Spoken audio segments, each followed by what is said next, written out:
ഈ ഇന്ത്യ പാക് സംഘർഷ വാർത്തകൾക്കിടയിൽ സംസ്ഥാനത്ത് നിന്ന് വീണ്ടും ഒരു ദുരന്ത വാർത്ത, അങ്ങേയറ്റം ദുരന്തമായ ഒരു വാർത്ത വരുന്നു. സംസ്ഥാനത്ത് പേവിഷബാധയേറ്റ് വീണ്ടും മരണമുണ്ടായിരിക്കുന്നു എന്നുള്ള വാർത്തയാണ്. ആലപ്പുഴ തകഴി സ്വദേശി സൂരജാണ് മരിച്ചിരിക്കുന്നത്. സംസ്ഥാനത്ത് വീണ്ടും പേവിഷബാധയേറ്റ് മരണമുണ്ടായിരിക്കുന്നു. ആലപ്പുഴ ജില്ലയിലെ തകഴിയിലെ സ്വദേശിയായിട്ടുള്ള സൂരജാണ് പേവിഷബാധയേറ്റ് മരിച്ചിരിക്കുന്നത്. ബന്ധുവീട്ടിൽ വളർത്തുനായയുടെ നഖം കൊണ്ട് മുറിഞ്ഞതിനെ തുടർന്നാണ് സൂരജിന് പേവിഷബാധ ഏറ്റത്. പോറലിന് ഏറ്റതിന് ശേഷവും ഈ വിദ്യാർത്ഥി വാക്സിൻ എടുത്തിരുന്നില്ല.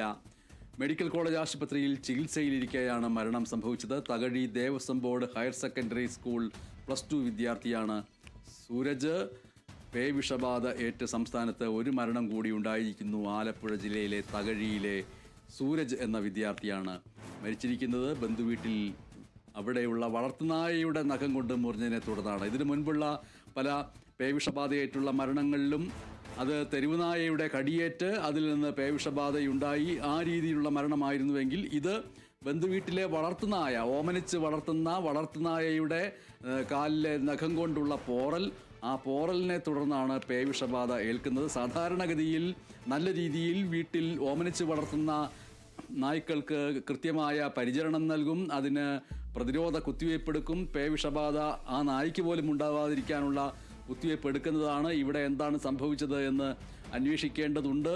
അങ്ങനെ നായയുടെ കാലിൽ നിന്നുള്ള നഖത്തിൽ നിന്നുള്ള പോറൽ ഏറ്റു. അതിനുശേഷം ഈ വിദ്യാർത്ഥി വാക്സിൻ എടുത്തിരുന്നില്ല.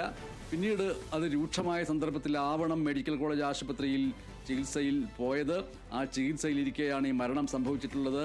ഈ വിദ്യാർത്ഥിയുടെ വിശദാംശങ്ങൾ ഇങ്ങനെയാണ്. Thakazhi Devaswom board higher secondary സ്കൂളിലെ +2 വിദ്യാർത്ഥിയായിട്ടുള്ള സൂരജാണ് സംസ്ഥാനത്ത് വീണ്ടും പേവിഷബാധയിലൂടെയുള്ള മരണത്തിൻ്റെ ഇരയായിട്ട് മാറിയിരിക്കുന്നത്.